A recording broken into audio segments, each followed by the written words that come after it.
ಎಲ್ರಿಗೂ ನಮಸ್ಕಾರ. Welcome back to my YouTube channel Pooja Harish Kannada vlogs. So exam ಮುಗ್ದಿದ್ದು ನೆಕ್ಸ್ಟ್ ಡೇನೇ ಊರಿಗೆ ಹೋಗೋಣ ಅಂತ ಪ್ಲ್ಯಾನ್ ಮಾಡ್ಕೊಂಡ್ವಿ. ಸೊ ಫುಲ್ ರೆಡಿ ಆಗಿಬಿಟ್ವಿ. ಹಲಸಿನಣ್ಣು ಲಾಸ್ಟ್ ಒಂದು 3 ಡೇಸಲ್ಲಿ ಊರಿಂದ ತಂದಿದ್ವಿ. ಅದು ಆವಾಗ ಹಣ್ಣಾಗಿರಲಿಲ್ಲ. ಸೊ ಇದು ನಾನು ತಿಂತಾ ಇರೋ ಈ ವರ್ಷದ ಲಾಸ್ಟ್ನೇ ಹಣ್ಣು ಅನಿಸುತ್ತೆ. ಯಾಕೆಂದರೆ ಮರದಲ್ಲೂ ಅಷ್ಟೇ ಎಲ್ಲ ಹಣ್ಣೆಲ್ಲ ಖಾಲಿಯಾಗಿತ್ತು. ಆ್ಯಂಡ್ ನಾವು ಹೊರಗಡೆ ಎಲ್ಲ ತೊಗೊಂಡು ತಿನ್ನಲ್ಲ. ಒಂದು ಟೈಮ್ ಏನೋ ತೊಗೊಂಡು ಟೇಸ್ಟ್ ಮಾಡಿ ಅದು ಒಂಥರ ಕೊಳ್ತೋಗಿರೋ ಥರ ಟೇಸ್ಟ್ ಎಲ್ಲ ಬರ್ತಾಯಿತ್ತು.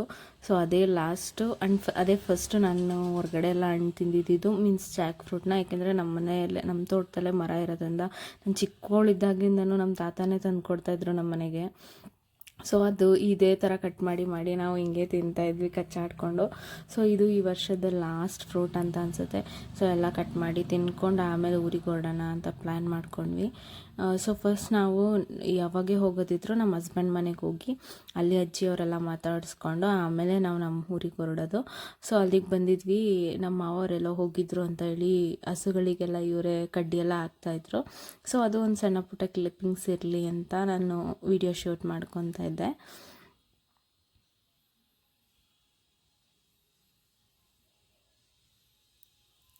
ಲೈಫಲ್ಲಿ ಏನೇ ಆಗಲಿ ಏನೇ ಹೋಗಲಿ ಎಲ್ಲ ಥರ ಲೈಫ್ ಸ್ಟೈಲ್ಗೂ ಅಡ್ಜಸ್ಟ್ ಆಗೋ ಥರ ಮೆಂಟಾಲಿಟಿ ಇರಬೇಕು. ಆ್ಯಂಡ್ ನಾನು ಕೂಡ ಅದೇ ಥರ ಇರೋದು ಕೂಡ. ಸೊ ನನಗೆ ಅದೇ ಥರ ಮೆಂಟಾಲಿಟಿ ಇದ್ದವ್ರನ್ನ ನೋಡಿದ್ರೆ ನಂಗೆ ತುಂಬ ಇಷ್ಟ ಆಗುತ್ತೆ. ಪರ್ಸ್ನಲಿ ನನಗೆ ಹರೀಶ್ ಕಂಡ್ರೆ ಈ ವಿಚಾರದಲ್ಲಿ ಸಖತ್ ಇಷ್ಟ ಆಗ್ತಾರೆ. ಲೈಫ್ ಅಂದ್ರೇ ಹಾಗೆ ಅಪ್ಸ್ ಆ್ಯಂಡ್ ಡೌನ್ಸ್ ಇದ್ದೇ ಇರುತ್ತೆ. ಸೊ ಎರಡನ್ನೂ ಮ್ಯಾನೇಜ್ ಮಾಡೋ ಅಂಥ ಮೆಂಟಾಲಿಟಿ ಇರಬೇಕು. ಹಾಗೆ ನನ್ನ ತುಂಬ ಜನ ಕೇಳ್ತಾಯಿದ್ರಿ, ಸೊ ನೀನು ಎಲ್ಲೋದ್ರೂ ಆ ನಾಯಿ ಮರಿ ಇಟ್ಕೊಂಡು ಹೋಗ್ತೀಯ ಅಲ್ವಾ, ನಿಮಗೆ ಹಿಂಸೆ ಆಗಲ್ವಾ ಅಥವಾ ಎಲ್ಲೋದ್ರೂ ಕರ್ಕೊಂಡು ಹೋಗ್ಬೇಕಾ ಅನ್ನೋ ಥರ. ಯಾಕೆ ಅಂದರೆ ನನಗೆ ಅದು ತುಂಬ ಇಷ್ಟ ಆಗುತ್ತೆ. ನನ್ನ ಲೈಫಲ್ಲಿ ಬಂದಿದ್ದಂಥ ಪ್ರೀಷಿಯಸ್ ಅಂತಲೇ ಹೇಳ್ಬೋದು. ಏಕೆಂದರೆ ಅಷ್ಟು ನನಗೆ ಖುಷಿ ಕೊಟ್ಟಿದೆ. ಆ್ಯಂಡ್ ನಾವು ಒಂದು 60 ಇಯರ್ಸ್ 80 ಇಯರ್ಸ್ ಇರ್ತೀವಿ. ಸೊ ನಾವೇ ಲೈಫ್ನ ಈ ಥರ ಎಂಜಾಯ್ ಮಾಡಬೇಕು ಅಂತ ಅಂದ್ಕೊಂಡಿರುವಾಗ ಅದಕ್ಕೊಂದು 10-15 ಇಯರ್ಸ್ ಏಜ್ ಇರುತ್ತೆ ಅಷ್ಟೇ.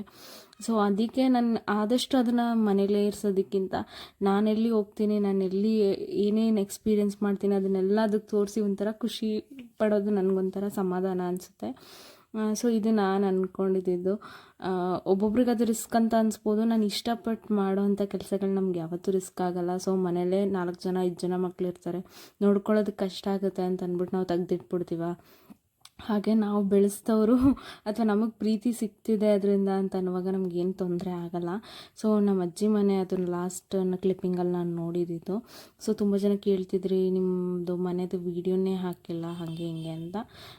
ಸೊ ಇವಾಗ ಒಂದು ಸಣ್ಣ ಕ್ಲಿಪ್ಪಿಂಗ್ ಹೊರಗಡೆನೇ, ಯಾಕೆಂದರೆ ಲಾಕ್ ಮಾಡಿತ್ತು, ನಾವು ಅಜ್ಜಿ ಹತ್ರ ಇತ್ತು ಕೀ. ಸೊ ಬರ್ತಾ ನಾವು ತೋಟದಲ್ಲಿರೋದು ಅದು ಅಲ್ಲಿರೋದು ಬಂದು ಊರಲ್ಲಿರೋ ಮನೆ. ಸೊ ಅಲ್ಲಿ ಬರ್ತಾರೆ ನಮ್ಮ ಅಜ್ಜಿ. ನೈಟ್ ಸಮ್ಟೈಮ್ಸ್ ನೈಟ್ ಇರ್ತಾರೆ, ಇಲ್ಲಾಂದರೆ ಪೂಜೆ ಮಾಡ್ಕೊಂಡೆಲ್ಲ ಹೋಗ್ತಾರೆ. ಎನಿ ಟೈಮ್ ಅಲ್ಲಿರಲ್ಲ. ಅದಾದಮೇಲೆ ನಾವು ತೋಟದಲ್ಲೇ ಇರೋದ್ರಿಂದ ಇಲ್ಲಿಗೆ ಬಂದುಬಿಡ್ತೀವಿ. ನಾವು ಇಲ್ಲಿ ಬಂದ್ರೂ ಜಾಸ್ತಿ ದಿನ ಇರೋದಕ್ಕಾಗಲ್ಲ. ಇರೋದೇ ವೀಕೆಂಡ್ಸಲ್ಲಿ 2 ಡೇಸು. ಅದು ನಾವು ಸ್ಯಾಟರ್ಡೇ ಅಲ್ಲಿದ್ದು ಸಂಡೇ ಬರೋದ್ರಿಂದ ಸೊ ಒಂದಿನ ಹೇಗೆ ಹೋಗುತ್ತೆ ಅನ್ನೋದೇ ಗೊತ್ತಾಗಲ್ಲ. ಸೊ ಬಂದು ನನಗೆ ವೀಡಿಯೋ ಮಾಡ್ಕೊಳ್ಳೋ ಅಂಥ ಇದರ ಪೇಷನ್ಸಲ್ಲೇ ಇರೋಲ್ಲ. ನಮ್ಮ ಅಜ್ಜಿ ತಾತನ ಮಾತಾಡ್ಸ್ಕೊಂಡು ಅದು ಹೇಳ್ತಾ ಸೊ ಹಂಗೆ ಮಾತಾಡ್ತಾನೆ ಟೈಮ್ ಹೋಗ್ಬಿಡುತ್ತೆ. ಆ್ಯಂಡ್ ಹಾಗೂ ಟೈಮ್ ಆಗೇ ಹೋಯಿತು. ಸೊ ಸಂಜೆ ಹೊರಡಬೇಕಿತ್ತು. ನೆಕ್ಸ್ಟ್ ಡೇ ಹಸ್ಬೆಂಡ್ಗೆ ವರ್ಕ್ ಇದ್ದಿದ್ದರಿಂದ ಸಂಜೆನೇ ಹೋಗ್ಬಿಡೋಣ ಅಂತ ಪ್ಲ್ಯಾನ್ ಆಗಿತ್ತು. ಆ್ಯಂಡ್ ಹೋಗ್ಬೇಕಾದ್ರೆ ಗೊತ್ತೇ ಇದೆ ಎಲ್ಲ ಮನೆ ಏನೇನು ಕರಿಬೇವು ಸೊಪ್ಪು ಅದು ಇದು ಅದೆಲ್ಲ ತೊಗೊಂಬರೋಕ್ಕೆ ಅಂತ ಹೋಗ್ತಾಯಿದ್ವಿ. ಸೊ ನನಗೆ ಏನೋ ಒಂಥರ ಖುಷಿ ಇರುತ್ತೆ ಈ ಥರ ಕೆಲಸ ಮಾಡೋದಕ್ಕೆ. ನಾನೇ ಬ್ಯಾಗ್ ಇಟ್ಕೊಂಡು ಅದು ತೊಗೊಬರ್ತೀನಿ ಇದು ತೊಗೊಬರ್ತೀನಿ, ಏನೇನು ಬೇಕು ಮನೆಗೆ ಐಟಮು ಎಲ್ಲ ಒಂದು ರೌಂಡ್ ಹಾಕ್ಕೊಂಡು ಫುಲ್ ಕಿತ್ಕೊಂಬರ್ತೈತೆ. ಅದೇನೋ ಒಂಥರ ಮನಸ್ಸಿಗೆ ಖುಷಿ ಸಿಗುತ್ತೆ. ನಾವು ಹ್ಯಾಂಡ್ ಪ್ಲಕ್ ಮಾಡಿ ತಗೊಂಡು ಅದನ್ನು ಇದು ಮಾಡೋದ್ರಿಂದ. ಆ್ಯಂಡ್ ನಾವು ಮನೆ ಬಳಸೋ ಪದಾರ್ಥಕ್ಕೆ ಯಾವುದಕ್ಕೂ ನಾವು ಔಷಧಿ ಹಾಕಲ್ಲ. ಆ್ಯಂಡ್ ಯಾವುದಾದ್ರೂ ಕಮರ್ಷಿಯಲ್ ಕ್ರಾಪ್ಸ್ ಇದ್ದರೆ ಹೌದು ಬೆಳೆಸ್ತೀವಿ, ನಾವೇನು ಫುಲ್ ಆರ್ಗ್ಯಾನಿಕ್ ಅನ್ನೋ ಥರ ಏನು ಇಲ್ಲ. ಏಕೆಂದರೆ ಪೆಸ್ಟಿಸೈಡ್ಸ್ನ ನಾವು ಯೂಸ್ಲೇ ಮಾಡಲೇಬೇಕು, ಏಕೆಂದರೆ ಕಂಟ್ರೋಲೇ ಆಗಲ್ಲ ನಾನು ನೋಡಿದ ಪ್ರಕಾರ. ಬಟ್ ನಾವು ತಿನ್ನೋವಂಥ ಪದಾರ್ಥಕ್ಕೆ ಸದ್ಯಕ್ಕೆ ನಾವು ಸಿಂಪಡಣೆ ಮಾಡ್ತಾಯಿಲ್ಲ. ಹೆಂಗೋ ಆಗಿದ್ದಾಗಲಿ ಮನೆ ಬಳಕೆಗೆ ತಾನೇ ಅನ್ನೋ ಕಾರಣಕ್ಕೆ ಮಾಡ್ಕೊತಾ ಇದ್ದೀವಿ. ಇದು ಬಂದು ಪುಟ್ಟಮೆಣ್ಸಿನ್ಕಾಯಿ, ಇದಕ್ಕೆ ಬೇರೆ ಏನೋ ಹೆಸರು ಹೇಳ್ತಾರೆ, ಕರೆಕ್ಟಾಗಿ ನನಗೆ ನೆನಪು ಬರ್ತಾಯಿಲ್ಲ. ಇದು ಈ ಮೆಣಸಿನ್ಕಾಯಿ, ನೀವು ಹಸಿರು ಮೆಣಸಿನ್ಕಾಯಿ ತುಂಬಾ ಖಾರ ಇರುತ್ತೆ, ಚಿಕ್ಕದಿರುತ್ತೆ. ನೀವು ಎಷ್ಟೇ ತಿಂದರೂ ಇದು ಗ್ಯಾಸ್ಟ್ರಿಕ್ ಆಗೋಲ್ಲ. ಅರೌಂಡ್ kg ನಿಮಗೆ ಇದು 800 ಮೇಲೆ ಬರುತ್ತೆ. ಇದನ್ನು ನಾವು ಅಲ್ಲಿ ಇಲ್ಲಿ ಹಾಕ್ಕೊಂಡಿದ್ವಿ ಸಣ್ಣ ಪುಟ್ಟ, ಬಟ್ ಸ್ವಲ್ಪ ಹಾಕಿದ್ರೂ ಸಾಕು. ಒಂದು 2 ಮೆಣಸಿನ್ಕಾಯಿ 3 ಮೆಣಸಿನ್ಕಾಯಿ ಹಾಕಿದ್ರೆ ಸಾಕು, ಖಾರ ಚೆನ್ನಾಗಿ ಬರುತ್ತೆ. ಅದಾದಮೇಲೆ ವೀಳ್ಯದೆಲೆ, ನಿಂಬೆಹಣ್ಣು, ಹೂವು, ಏನೇನು ಬೇಕು 1 ವೀಕ್ ಆಗೋಷ್ಟು ಆಲ್ಮೋಸ್ಟ್ ಸ್ವಲ್ಪ ಐಟಮ್ಸ್ಗಳು ನಾನು ಇಲ್ಲಿಂದನೇ ತೊಗೊಂಡೋಗ್ಬಿಡ್ತೀನಿ. ಏಕೆಂದರೆ ಎಷ್ಟೊಂದು ಜನ ನಾನು ನೋಡಿದ ಪ್ರಕಾರ ಆಲ್ಮೋಸ್ಟ್ ಟೆರೆಸಲ್ಲಿ ಚಿಕ್ಕ ಜಾಗಗಳಲ್ಲೇ ಎಷ್ಟೊಂದು ಐಟಮ್ಸ್ನ ಹಾಕ್ಕೊಂಡಿರ್ತಾರೆ. ಅದು ಏನೋ ಒಂಥರ ಅದು ಒಂಥರ ಮನಸ್ಸಿಗೆ ಖುಷಿ ಸಿಗುತ್ತೆ. ಇದು ನಾವು ಬೆಳೆಸಿದ್ದು ಅನ್ನೋದು ಒಂದು ತೃಪ್ತಿ ಇರುತ್ತೆ. ಅದು ನಮ್ಗೆ 2 ದಿನವೇ ಸಾಂಬಾರಿಗಾಗಲಿ 2 ಹೊತ್ತು ಐಟಮ್ ಮಾಡೋದಕ್ಕಾಗಲಿ, ಬಟ್ ಅದೇನೋ ಒಂಥರ ಖುಷಿ ಸಿಗುತ್ತೆ, ನಾವು ಬೆಳೆದಿದ್ದು ಅನ್ನೋ ಥರ ಖುಷಿನ. ಅಂಥದ್ರಲ್ಲಿ ಅರ್ಧ ಎಕರೆ 1 ಎಕರೆ ಆ ಥರ ಇರೋರು ಸಹ ನೀವು ಆರಾಮ್ಸೆ ಮನೆಗೆ ಬೇಕಾಗಿರೋ ಐಟಮ್ ಎಲ್ಲನೂ ಹಾಕ್ಕೊಬೋದು. ಇದು ಬಂದು ಗಣಿಗ್ಲೆ ಹೂವು, ಅದು ದೇವರಿಗೆ ಮುಡ್ಸೋದಕ್ಕೆ ಅಂತ ಅಂದ್ಬಿಟ್ಟು 2 ಆಲ್ಮೋಸ್ಟ್ ಸಿಮಿಲರ್ ಥರ ಇತ್ತು. ಅದು ಒಂದು, ಮತ್ತು ನಂದಿವರ ಹೂವು ಅಂತ ಹೇಳ್ತೀವಿ, ಅದನ್ನು ಮಕ್ಕಳಿಗೆ ಕಾಡಿಗೆ ಎಲ್ಲ ಹಚ್ತೀವಲ್ವ, ಅದಕ್ಕೆಲ್ಲ ಬಳಸ್ತೀವಿ. ಅದನ್ನು ಆ್ಯಕ್ಚುಲಿ ನಾನು ಮಾಡ್ಕೊಬೇಕಿತ್ತು, ಬಟ್ ಸದ್ಯಕ್ಕೆ ನಾನು ಆ ಟೈಮಲ್ಲಿ ಇರಲಿಲ್ಲ. ಸೊ ಅದಕ್ಕೆ ಹೂವು ಹೇಗೂ ಸೋಮವಾರ ಪೂಜೆಗೆ ಆಗುತ್ತೆ ಅಂತ ಹೇಳ್ಬಿಟ್ಟು ಹಂಗೆ ಬಿಟ್ಟು ಬಂದೆ. ಬೇರೆ ಐಟಮ್ಸ್ ಎಲ್ಲ ನಾನು ಮನೆಯಿಂದನೇ ತೊಗೊಂಡೋಗ್ತೀನಿ. ಸೊ ನಾನು ಹುಟ್ಟಿ ಬೆಳೆದು ಅರೌಂಡ್ ಒಂದು 22 ಇಯರ್ಸ್ ಆಯಿತು.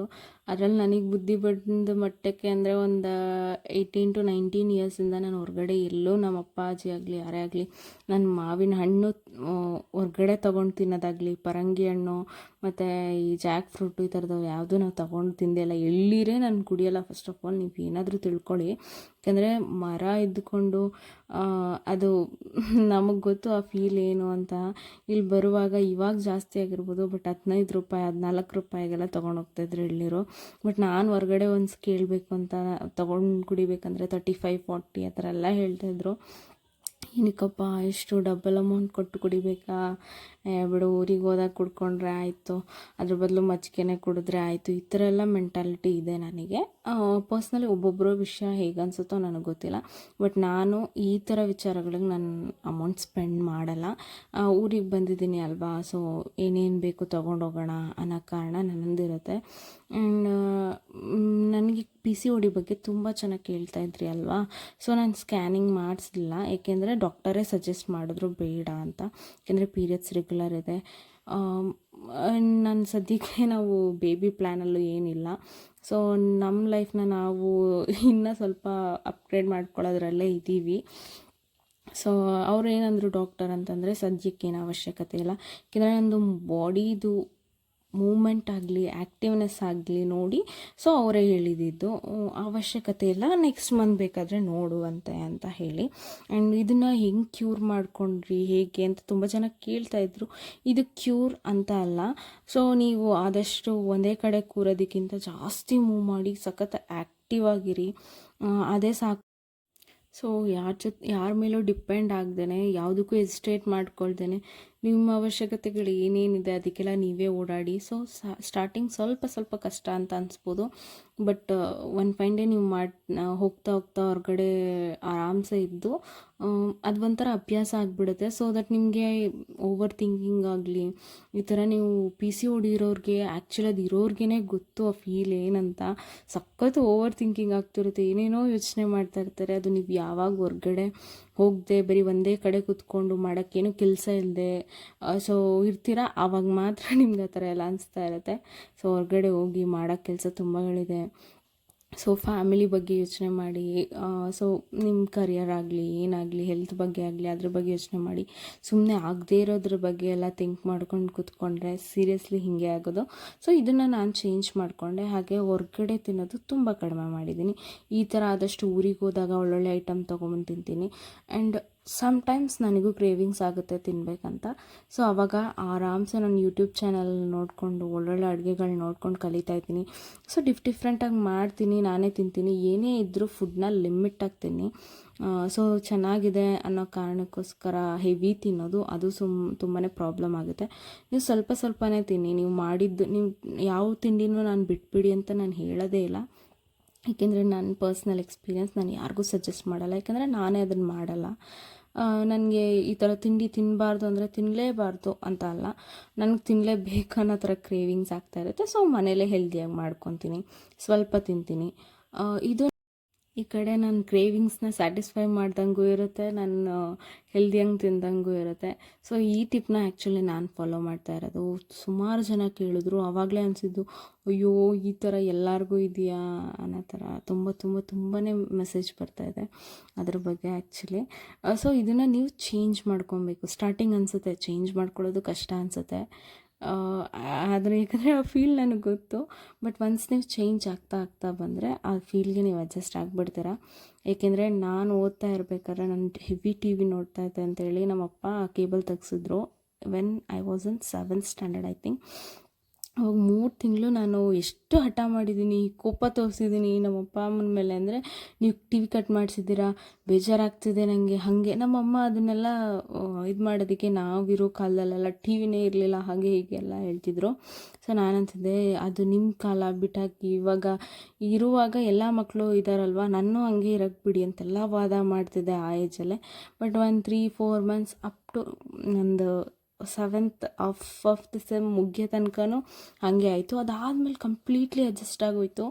ಯಾವ ಮಟ್ಟಕ್ಕೆ ಅಂತಂದರೆ ಸ್ಟಡೀಸು ಅದು ಇದು ಆ ವಿಚಾರಗಳೇ. ಸ್ಟಿಲ್ ನಾವು ನಗರದಲ್ಲಿರೋ ಮನೇಲಿ ನಾವು ಟಿ ವಿನ ಹಾಕ್ಸಿಲ್ಲ. ಏಕೆಂದರೆ ಅದು ಆ್ಯಕ್ಚುಲಿ ನೀವು ಏನು ಹ್ಯಾಬಿಟಾಗಿ ಮಾಡ್ಕೊಂಡು ಹೋಗ್ತಾ ಇದ್ದೀರಾ ಅದು ನಿಮ್ಗೆ ಇಷ್ಟ ಆಗೋಕ್ಕೆ ಶುರುವಾಗುತ್ತೆ. ಸೊ ಅವಶ್ಯಕತೆ ಇಲ್ಲ ಅಂತಲೂ ಅನಿಸುತ್ತೆ. ಅದಾದಮೇಲೆ ಒಂದು ಲೆವೆಲ್ಗೆ ಮೆಚ್ಯೂರಿಟಿ ಬಂದ ತಕ್ಷಣ ಯಾವುದು ಇಂಪಾರ್ಟೆಂಟ್ ಅಲ್ಲ, ಯಾವುದಕ್ಕೆ ಟೈಮ್ ಕೊಡಬೇಕು ಅದೆಲ್ಲ ಕಲ್ತಿದ್ದೀನಿ. ಸೊ ಇವಾಗ ನಾವು ಚೇಂಜ್ ಮಾಡ್ಕೊಂಡಿಲ್ಲ ಹ್ಯಾಬಿಟ್ಸ್ನ ಅಂತಂದರೆ ಮುಂದೆ ನಿಮಗೆ ಪ್ರಾಬ್ಲಮ್ ಆಗುತ್ತೆ. ಆ್ಯಂಡ್ ನಾನು ಖುಷಿಯಾಗಿದ್ದೀನಿ ಇವಾಗಂತೂ ಮೊದಲಿಗಿಂತ. ಸೊ ಏನೇ ನನ್ನ ತಲೆಯಲ್ಲಿ ಓವರ್ ಥಿಂಕಿಂಗ್ ಆಗಿ ಯೋಚನೆ ಬಂದರೂ ಫಸ್ಟ್ ತೆಗ್ದಿಡ್ತೀನಿ, ಯಾರ ಜೊತೆ ಆದರೂ ಹೋಗಿ ಮಾತಾಡ್ತೀನಿ. ಸೊ ನಾನು ಮೊದಲೇ ಹೇಳ್ಕೊಂಡಿದ್ದೀನಿ, ನಾನು ತುಂಬ ಇಂಟ್ರೋವರ್ಟ್ ಅಂತ. ಮಾತಾಡ್ಸೋಕ್ಕೆ ಸ್ವಲ್ಪ ಎಜಿಟೇಟ್ ಮಾಡ್ಕೊತೀನಿ, ಬೆರೆಯೋಕ್ಕೆ ಸ್ವಲ್ಪ ಎಜಿಟೇಟ್ ಮಾಡ್ಕೊತೀನಿ. ಇವಾಗ ಆದಷ್ಟು ಕಂಟ್ರೋಲ್ ಮಾಡ್ಕೊತಾ ಬಂದಿದ್ದೀನಿ, ನಾನಾಗಿದ್ದೋಗಿ ಮಾತಾಡಿಸ್ತೀನಿ. ಆ್ಯಂಡ್ ನನಗೆ ಸ್ವಲ್ಪ ಓಕೆ, ಮನುಷ್ಯ ಅಂತ ಅಂದಮೇಲೆ ಎಲ್ಲರಲ್ಲೂ ಒಬ್ಬರು ಎಲ್ಲರೂ ಒಂದೇ ಥರ ಇರೋಕ್ಕಾಗಲ್ಲ. ಸೊ ಒಬ್ಬೊಬ್ಬರು ಒಂದೊಂಥರ, ಒಬ್ಬೊಬ್ರು ಟೇಸ್ಟ್ ಒಂದೊಂಥರ. So okay, accept and go ಆ ಥರ ಅಂದ್ಕೊಂಡ್ಬಿಟ್ಟಿದ್ದೀನಿ. ಆ್ಯಂಡ್ ನಾನು ಪರ್ಟಿಕ್ಯುಲರ್ಲಿ ಫ್ಯಾಮಿಲಿ ಅಷ್ಟಕ್ಕೆ ಅಡ್ಜಸ್ಟ್ ಆಗೋದು ನಾನು. ಅದನ್ನು ಬಿಟ್ಟು ನನ್ನ ಫ್ಯಾಮಿಲಿ ಬಿಟ್ಟಂತೂ ಸೀರಿಯಸ್ಲಿ ಇರೋದಕ್ಕಾಗಲ್ಲ. ಅಪ್ಪ ಅಮ್ಮ ಹರಿ, ಅತ್ತೆ ಮಾವ ಇಷ್ಟು ಕ್ಲೋಸ್ ಅಂತ ಅಂದರೆ ಒಂದೊಳ್ಳೆ ಬಾಂಡಿಂಗ್ ಇದೆ. ಇದನ್ನು ಬಿಟ್ಟು ಬೇರೆ ಕಡೆ ನನಗೆ ಹೋಗೋದಕ್ಕೆ ಅಷ್ಟು ಇಷ್ಟ ಆಗ್ತಾ ಇರಲಿಲ್ಲ. ಬಟ್ ಇವಾಗ ಎಲ್ಲನೂ ಕಲಿತಾ ಇದ್ದೀನಿ, ಹೊರ್ಗಡೆ ಓಡಾಡ್ತಿದ್ದೀನಿ. ಆರಾಮ್ಸೆ ನನ್ನ ಕೆಲಸ ನಾನು ಮಾಡಿಕೊಂಡು ಸುಮ್ಮನೆ ಎಂಜಾಯ್ ಮಾಡೋದನ್ನು ಲೈಫಲ್ಲಿ ಕಲೀರಿ. ಅದು ಸಹ ಒಂದು ಬೆಸ್ಟ್ ರೆಮಿಡಿ ಆಗಿರುತ್ತೆ PCOD. ಯಾಕಂದರೆ ನೀವು ಮನೇಲಿ ಕೂತ್ಕೊಂಡ್ರೇ ಜಾಸ್ತಿ ನಿಮಗೆ ಯೋಚನೆಗಳು ಸ್ಟಾರ್ಟ್ ಆಗೋದು. ಸೊ ನೀವು ಮೂವ್ ಮಾಡ್ತಾಯಿದ್ರೆ ಫಿಸಿಕಲಿ ನಿಮಗೆ ಪೇಯ್ನ್ ಆಗ್ತದೆ ಅಂತಂದರೆ ನಿಮ್ಮ ಸ್ಟ್ರೆಸ್ಸು ನಿಮಗೆ ಎಂತ ಆರಾಮ್ಸೆ ನಿದ್ದೆ ಬರುತ್ತೆ. ಇನ್ನೊಂದು ತಿಂಗು ಎಷ್ಟೊಂದು ಜನ ಹೇಳ್ತಾಯಿದ್ರು ನಿದ್ದೆ ಬರೋಲ್ಲ PCOD ಇರಬೇಕಾದ್ರೆ ಅಂತ. ನನಗೆ ಆ ಥರ ಒಂದು ವೀಕ್ 15 ಡೇಸ್ ಏನೋ ಆಯಿತು ಅಷ್ಟೇ. ಆ ಥರ ಏನು ಫುಲ್ ಕಂಟಿನ್ಯೂ ಆಗಿದ್ದಿದ್ದಿಲ್ಲ. ಆರಾಮ್ಸೆ ನೈಟ್ ಟೈಮ್ ಎಲ್ಲ ಚೆನ್ನಾಗಿ ನಿದ್ದೆ ಬರುತ್ತೆ. ಬಟ್ ಆ ಥರ ನಿದ್ದೆ ಬರ್ತಾಯಿಲ್ಲ ಅಂತಂದರೆ you have to do exercise ಅಥವಾ ಯೋಗ ಏನಾದರೂ ಮಾಡಿ ಬಾಡಿನ ಸ್ವಲ್ಪ ಫಿಟ್ಟಾಗಿ ಇಟ್ಕೊಳ್ಳಿ. ಆವಾಗ ನೀವು ಎಕ್ಸಸೈಸ್ ಮಾಡಿದಷ್ಟು ನಿಮಗೆ ಬಾಡಿ ಪೇಯ್ನ್ ಆಗುತ್ತೆ, ನೈಟ್ ಚೆನ್ನಾಗಿ ನಿದ್ದೆ ಬರುತ್ತೆ. ಆ್ಯಂಡ್ ಹಸ್ವಾಗ್ತಿದೆ ಅಂತಂದರೆ ಇನ್ನೂ ಒಂದು, ಡಯಟ್ ಮಾಡ್ತಿದ್ದೀವಿ ಅಂತ ಲಿಮಿಟಾಗಿ ಫುಡ್ ತೊಗೋತೀರಲ್ವ, ಮಧ್ಯೆ ಹಸ್ವಾದಾಗ ಏನು ಮಾಡ್ತೀರಾ ಅದು ಕೇಳಿದರು ನನಗೆ ಯಾರೋ. ಸೊ ಆವಾಗ ನಾನು ಆರಾಮ್ಸೆ ಮಜ್ಜಿಗೆ ಕುಡಿತೀನಿ. ನಾನು ಯಾವುದೂ ಅದನ್ನೆಲ್ಲ ಕ್ಯಾಲೋರೀಸ್ ಎಲ್ಲ ನಾನು ಕೌಂಟ್ ಮಾಡೋದು ಆ ಥರ ಇಟ್ಕೊಳ್ಳೋದೇ ಇಲ್ಲ. ಮಜ್ಜಿಗೆ, ಉಪ್ಪು ಅಥವಾ ಕರಿಬೇವು, ಈರುಳ್ಳಿ ನಿಮ್ಗೆ ಏನು ಬೇಕು ಹೆಂಗೆ ಬೇಕು ಮಜ್ಜಿಗೆ ಹಂಗೆ ಮಾಡ್ಕೊಳ್ಳಿ. ನಾನು 2-3 ಥರ ಮಜ್ಜಿಗೆ ಮಾಡ್ತೀನಿ, ಮಾಡಿ ಇಟ್ಕೊಂಡ್ಬಿಡ್ತೀನಿ ಒಂದು ಪಾತ್ರೆಯಲ್ಲಿ. ಸೊ ನಿಮ್ಗೆ ಹಸ್ವಾಗ್ತಿದೆ ಅಲ್ವಾ, ಇನ್ ಬಿಟ್ವೀನ್ 11 ಅಥವಾ 3 to 4 ಆ ಟೈಮಲ್ಲಿ ಹಸ್ವಾಗ್ತಿದೆ ಅಂತಂದರೆ ನೀವು ಬ್ಲ್ಯಾಕ್ ಟೀ ಬದಲು ಅಥವಾ ಅದನ್ನು ಅಭ್ಯಾಸ ಇಲ್ಲ ಅಂತ ಅನ್ನೋರು ಬಟರ್ ಮಿಲ್ಕ್ ತೊಗೋಬೋದು. ತುಂಬಾ ಒಳ್ಳೆ ಡ್ರಿಂಕ್ ಅದು. ಆದಷ್ಟು ಜ್ಯೂಸ್ಗಳು, ಸ್ಮೂದಿಗಳನ್ನ ಕಟ್ ಡೌನ್ ಮಾಡಿ. ಶುಗರ್ ಲೆವೆಲ್ನ ಸ್ಪೈಕ್ ಮಾಡುತ್ತದು. ಸೊ ಇನ್ಸುಲಿನ್ ರೆಸಿಸ್ಟೆನ್ಸ್ ಫಸ್ಟೇ ಇರ್ತೀರ. ಸೊ ನಿಮಗೆ ಇನ್ನೂ ಅದನ್ನು ಹೈ ಮಾಡುತ್ತೆ ಈ ಜ್ಯೂಸ್ ಮತ್ತು ಸ್ಮೂದೀಸ್ಗಳು. ಸೊ ಆದಷ್ಟು ಫ್ರೂಟ್ಸ್ನ ನ್ಯಾಚುರಲಾಗಿ ತಗೊಳ್ಳಿ, ನಟ್ಸ್ನ ತಗೊಳ್ಳಿ.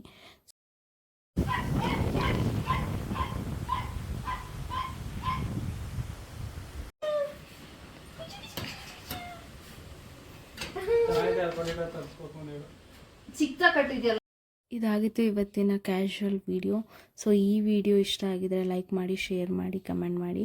ಆ್ಯಂಡ್ ಯಾರೆಲ್ಲ ನನ್ನ ಚಾನಲ್ನ ಹೊಸ್ದಾಗಿ ವಿಸಿಟ್ ಮಾಡ್ತಾ ಇದ್ದೀರಾ ಹೋಗಿ ಸಬ್ಸ್ಕ್ರೈಬ್ ಆಗಿ, ಹಾಗೆ ನನ್ನ ಹಳೆ ವೀಡಿಯೋಸ್ನ ನೋಡಿ ಅಂತ ಹೇಳಿ ಈ ವಿಡಿಯೋನ ಇಲ್ಲಿಗೆ ಎಂಡ್ ಮಾಡ್ತಾ ಇದ್ದೀನಿ. Thank you for watching.